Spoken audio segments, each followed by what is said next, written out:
Well, good day, friends. This may seem like a deja vu from the last white FJ60 video, but it's not, I promise you. This is yet another 1990 FJ62, but this time, this truck is impeccable. As you know, if you watch the previous videos, 1990 is the rarest of them all. They held back maybe about 1,000 89s to release in 90 because they didn't have the new FJ80 ready yet. So really the same thing as an 89, same as an 88, except the 89s and 90s came with 3-point belts in the second row as well as headrests in the second row, which by the way are removable when you want to tuck and tumble the seat. And the power windows, mirrors, and door locks were standard equipment. I won't confuse you by getting into the non-USA spec because there's a billion more variants there, but that's just here in the old US of A.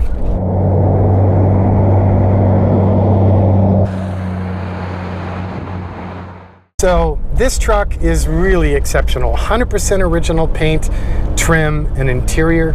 No cracks on the dash. No damage really of note anywhere in headliner or upholstery.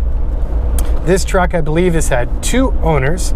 It currently has 95,661 miles on it. So for a 27-year-old truck, quite exceptional. And that's not like East Coast crusty or California beach. That is inland California dry. So no corrosion really whatsoever.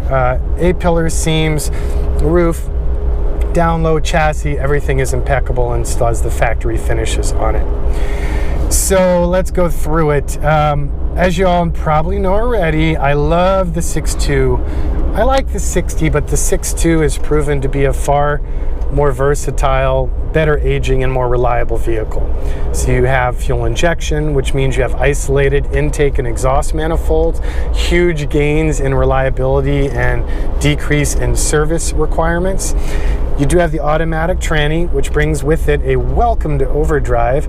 Any of you ever experienced the FJ60 or wondering why there was no 5th gear? It's very odd to me as well.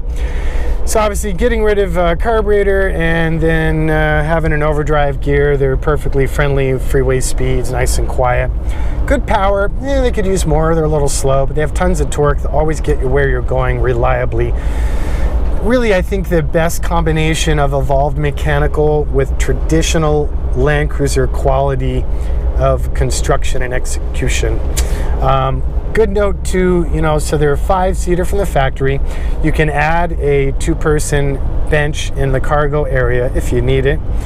Also, cool thing about these, which the next model totally screwed up, is if you're into camping or hauling a lot of stuff, when you fold this rear seat, basically the seat bottom comes up and, the seat bottom comes up and the seat back goes down.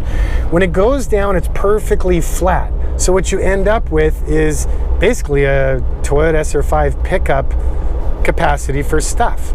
So you can fit a 4x8 sheet of plywood in there, you can comfortably camp in it, and you can haul all sorts of stuff.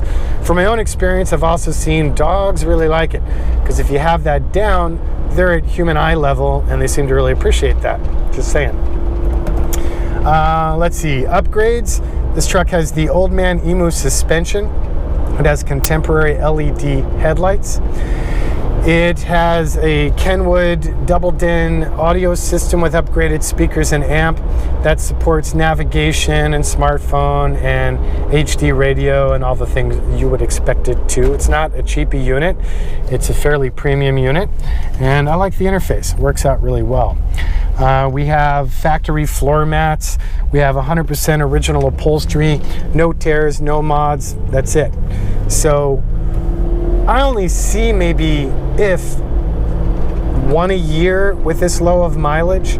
These trucks are really going up in value. In fact, I've seen several recently selling on eBay and other places for just too much money. Like no service history, no detailing of what's been done, just, yeah, it's perfect, here you go. The reality is these trucks, because of the reputation of being so bulletproof, leads people mostly to just fix what breaks and occasionally change the fluids. So buyer beware. You want to do a comprehensive inspection or buy from a trusted vendor when it comes to old Land Cruisers or probably anything of age, because, you know, after all these years, there's stuff that needs to be addressed that usually no one's bothered to address. So in this case, we sold this truck the last time, and when we did so, we did a stage 1 restoration. If you're not familiar with our processes, a stage 1 is the process wherein we spend about 2 days combing through a vehicle. We don't do any repairs, but we have like a 35-page list designed for this or whatever specific Land Cruiser model, and then we go through it and we check the status of all systems. I'm talking about miking the rotors and the drums, and pressure testing the cooling, and compression testing the motor, and load testing the charging, and on and on and on. So this truck has been through that process, and all of the repairs. All the repairs means not just what is broken or leaking, but everything that is not within factory tolerance or factory specification. The way we look at it, the only reason these trucks are worth talking about today is that they are built so well. So why not comb through it and restore the integrity of all those systems to assure you reliable, happy motoring here forward. So specifically, when this truck came to us, it was in 2014, and it had 86,975 miles. At that time, after the full inspection, we replaced the U-joints, we balanced the drive shafts front and rear, we overhauled the rear differential and replaced the rear axle bearings and seals. We replaced the front and rear brake soft lines. We replaced the front inner axle seals, knuckle bearings, wheel bearings, spindles. We replaced the rear brake drums and the rear shoes. We did a valve adjustment and valve cover gasket while doing that. We did a full fuel injection service, new windshield, obviously an oil and filter change. At that time, the client then elected to install 5 new 311050 BF Goodrich all-terrain to 3110. At that time, the new owner decided to have us do some options.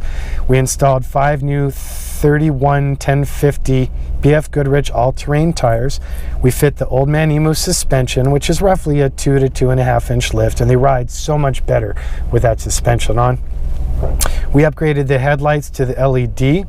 We did the TLC hypo exhaust system, which has higher flow catalytic converters and sounds better and gives you moderate improvement to performance. He also had us install that Kenwood DNX 862 head unit with Bluetooth nav, and we did focal ISC speakers in the stock locations. This truck is ready to rock. We just did another one of those full inspection and repair processes, but found the truck needed absolutely nothing. So there you go. More questions, 818-280-3330. The website, you'll find extensive stills and this video.